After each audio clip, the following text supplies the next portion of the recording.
अस्सलाम वालेकुम my YouTube family. आज हम डिस्कस करेंगे इमरजेंसी कॉन्ट्रासेप्टिव पिल्स के बारे में। कॉन्ट्रासेप्टिव पिल्स जो हैं वो दो तरह से होती हैं, जैसे कि हम जानते हैं। एक रेगुलर पिल्स होती हैं जो डेली बेसिस पे हमें लेनी होती हैं, और एक कॉन्ट्रासेप्टिव पिल्स होती हैं जो कि इमरजेंसी यानी कि कॉन्ट्रासेप्टिव पिल्स होती हैं जो इमरजेंसी कंडीशन में, यानी कि अगर अनप्रोडक्टिव इंटरकोर्स होता है या फिर आप दो रेगुलर यानी कि दो या दो से ज़्यादा रेगुलर जो है ना कॉन्ट्रासेप्टिव पिल्स जो हैं वो मिस कर देती हैं, तो उस टाइम पे आपको इमरजेंसी पिल्स जो हैं वो लेनी पड़ती हैं।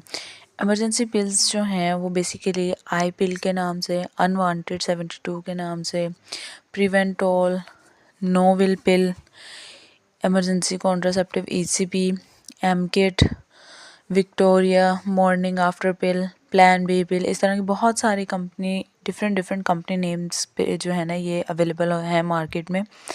सो बेसिकली हम देखते हैं कि इनका क्या मकसद है, व्हाट इट मीन्स, कि इनका क्या मकसद है। असल में ये जो है वो इमरजेंसी कंडीशन में सिर्फ ली जाती हैं, ना कि रेगुलर बेसिस पे। ठीक है जी, मैक्सिमम 72 आवर्स के अंदर जो है वो इसको लेना होता है इमरजेंसी पिल को। ज़रूरी नहीं है कि आप अगली सुबह का इंतज़ार करें। सो जितना एज़ अर्ली एज़ पॉसिबल आप इसको लेंगे, इसके आउटकम्स जो हैं वो आपको उतने ज़्यादा जो है वो मिलेंगे, और इसका जो फेलियर रेट है वो उतना कम होगा। एक अब बहुत सारे जो हैं पेशेंट्स, उनका क्वेश्चन होता है कि एक टैबलेट लेनी चाहिए या दो टैबलेट्स लेनी चाहिए, क्योंकि डबल डोज के नाम से भी या ऐसी मेडिसिन भी आती हैं जो दो गोलियां होती हैं। अब ये डबल डोज जो है ये डिपेंड करती हैं आपके वेट पे। ठीक है जी। अब अगर आपको मतलब कि कॉन्ट्रासेप्टिव पिल्स जो हैं वो तकरीबन एक मंथ में 2 या 3 दफ़ा जो है ये इमरजेंसी कॉन्ट्रासेप्टिव पिल्स जो हैं वो यूज़ करनी पड़े, सो इट्स बेटर ऑप्शन कि आप जो है वो रेगुलर कॉन्ट्रासेप्टिव पिल्स जो हैं वो यूज़ करें, क्योंकि इनको नॉर्मली या रेगुलर बेस पे आप नहीं ले सकती। अब व्हेन टू टेक, अब कब जो है वो इसको लेना चाहिए। कोशिश करें कि आप खाना खाने के बाद इन गोलियों को लें, क्योंकि इस टैबलेट की वजह से जो है वो अक्सर फीमेल्स को जो है वो नोज़िया होता है, जिसकी वजह से जो है वो वॉमिट कर देती हैं या उनको वॉमिटिंग हो जाती है। इस वजह से क्या होता है कि अगर तो 2 घंटे के अंदर अंदर आपको जो है वो वॉमिटिंग हो गई, आपको दोबारा इसकी डोज़ जो है वो रिपीट करनी होगी। अदरवाइज़ अगर 2 घंटे के बाद आती है आपको वॉमिटिंग, या 2 घंटे बाद जो है वो आप स्पिट अप करती हैं, तो इट मीन्स के मेडिसिन का असर जो है वो आपकी बॉडी में है, आपको दोबारा से जो है वो डोज लेने की ज़रूरत नहीं है। ठीक है जी। अगर दोबारा लेना पड़े आपको, तो इन दिस केस आप एंटी वॉमिटिंग पिल जो है वो लाजमी लें। उसके बाद आप तकरीबन 30 मिनट्स वेट करें, उसके बाद अपनी इस डोज़ को लें, ताकि दोबारा से आपको वॉमिटिंग ना हो और आपकी मेडिसिन जो है वो ज़ाया ना हो।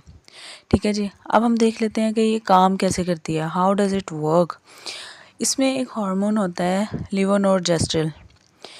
ये हार्मोन जो है फर्स्ट नंबर पे क्या करता है कि ओव्यूलेशन को या तो ये प्रिवेंट करता है या ये उसको डिले कर देता है, यानी कि ये ओवरी में से या तो एग को रिलीज़ होने से रोक देती है ये मेडिसिन, या फिर क्या करती है कि एग का रिलीज़ होना लेट हो जाता है, कि मतलब उसकी टाइमिंग जो है वो डिले हो जाती है।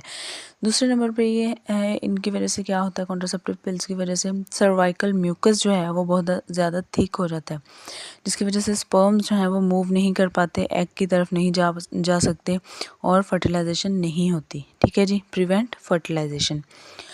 But if you are already pregnant, आपको नहीं पता कि आपकी प्रेगनेंसी स्टार्ट हो चुकी है, एग फर्टिलाइज हो चुका है प्रीवियसली, जो आपका यानी कि रिलेशनशिप रहा या अनप्रोडक्टिव इंटरकोर्स की वजह से आपकी प्रेगनेंसी हो चुकी है, तो ये मेडिसिन जो है वो कभी भी यानी कि आपकी उस प्रेगनेंसी को ख़त्म करने के लिए इफ़ेक्टिव नहीं होगी।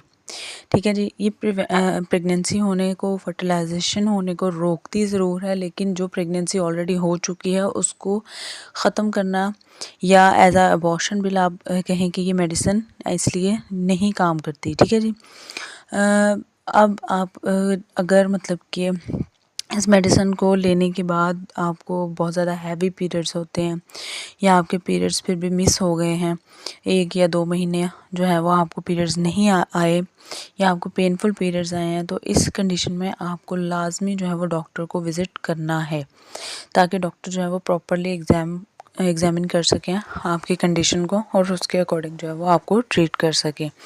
ठीक है जी। इसका फेलियर रेट जो है वो, अगर तो आप इसके एसओपीज़ को फॉलो करें तो इसका फेलियर रेट बिल्कुल ना होने के बराबर है, यानी कि 80 to 90% सक्सेसफुल इसका जो है वो इफ़ेक्ट होता है। लेकिन अगर इसको यानी कि आप विदिन 72 आवर्स नहीं लेते, सो या फिर आप यानी कि जितना डिले करेंगे तो उतने इसके जो है वो फेलियर रेट ज़्यादा होते हैं। अब इसके साइड इफ़ेक्ट्स जो हैं वो, इसके साइड इफ़ेक्ट्स हम देख लेते हैं कि बहुत ज़्यादा मतलब ब्लीडिंग हो जाती है अक्सर फीमेल्स को, या लाइटली ये मेडिसिन यूज़ करने के बाद कुछ दिन तक स्पॉटिंग होती रहती है, या फिर क्या होता है कि उनको क्रैम्प्स होते हैं, ब्रेस्ट टेंडरनेस होती है, नोज़िया, वोमिटिंग, इस तरह के माइनर से साइड इफ़ेक्ट्स होते हैं। इसके अलावा इसके मेजर साइड इफ़ेक्ट्स बिल्कुल नहीं हैं। आई होप आज की वीडियो ने आपके बहुत सारे कॉन्सेप्ट्स क्लियर कर दिए होंगे कि इस मेडिसिन को कैसे लेना है, कब लेना है, क्यों लेना है और क्यों नहीं लेना है। मिलते हैं अगली वीडियो में। अगर आपको मेरी वीडियोस पसंद आती हैं, काइंडली मेरे चैनल को सब्सक्राइब कीजिए, मेरी वीडियोस को लाइक कीजिए। अगर किसी का कोई भी क्वेश्चन है, मुझे कमेंट सेक्शन में आप कमेंट कीजिए, I will definitely give answer to you.